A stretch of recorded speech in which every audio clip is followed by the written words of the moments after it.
Hobit is having its world premiere here in Wellington, New Zealand.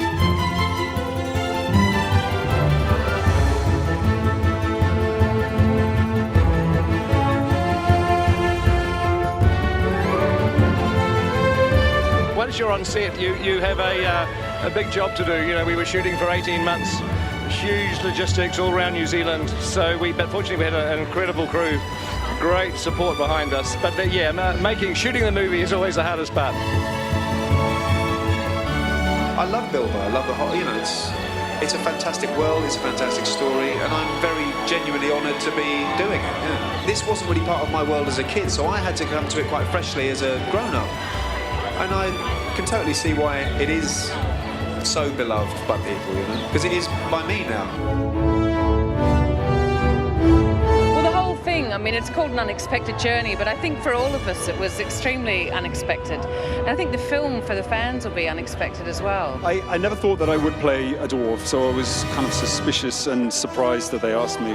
And then I read the scene that they gave me to audition, and it contained all of the qualities of Thorin that was going to happen throughout the 3 movies. And it was big shoes to fill, so I just practiced my sword fighting and worked hard to fill those big shoes. Yeah. You're the smouldering younger man of the dwarfs. Smouldering? I don't know. I want that one. You want that one? Yeah, I want to be the smouldering one. What do you? Yeah, give him something else. And all the dwarves and all the guys in the cast, you know, we're like a big family, and it's so great to see them all again.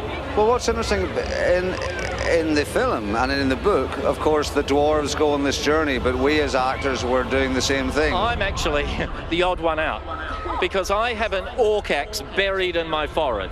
So look out for poor old Biffa. Peter and Fran and Philip did a great thing in terms of giving us 8 weeks to train together, to get to know each other, to become friends, and to become this brotherhood of dwarves. Well, yeah, Ori is my baby. I love him so much. You know, all the other dwarves are big, butch guys, axe-wielding, with big beards, and basically, yeah, I've got a knitted cardigan on.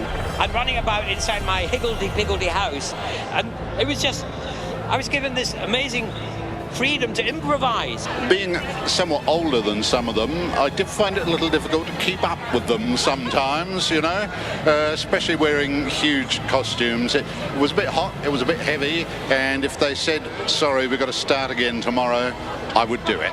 You're surrounded by these actors all the time, and they're incredible. They're so talented. They're inspirations, actually, all of them. People will come to see how brilliantly clever Philippa and Fran and Peter have been in adapting it into 3 films.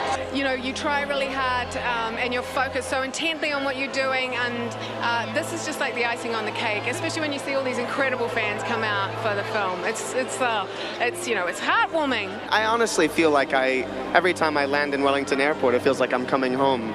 And I've felt like that for over 10 years. It feels like every time I come back, it's like no time's passed at all.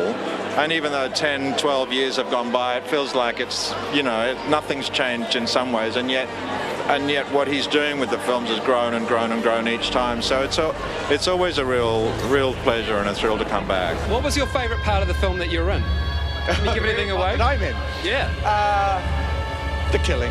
Now tell me, what was it like doing Gollum again? Actually, the first day, it was like I was going through, I thought I was being Gollum, but I realised that actually somewhere in the back of my mind, perhaps I was actually doing an impersonation of thousands of people's impersonations of Gollum. It was quite weird, but then acting against Martin, you know, we got into it. What can I say?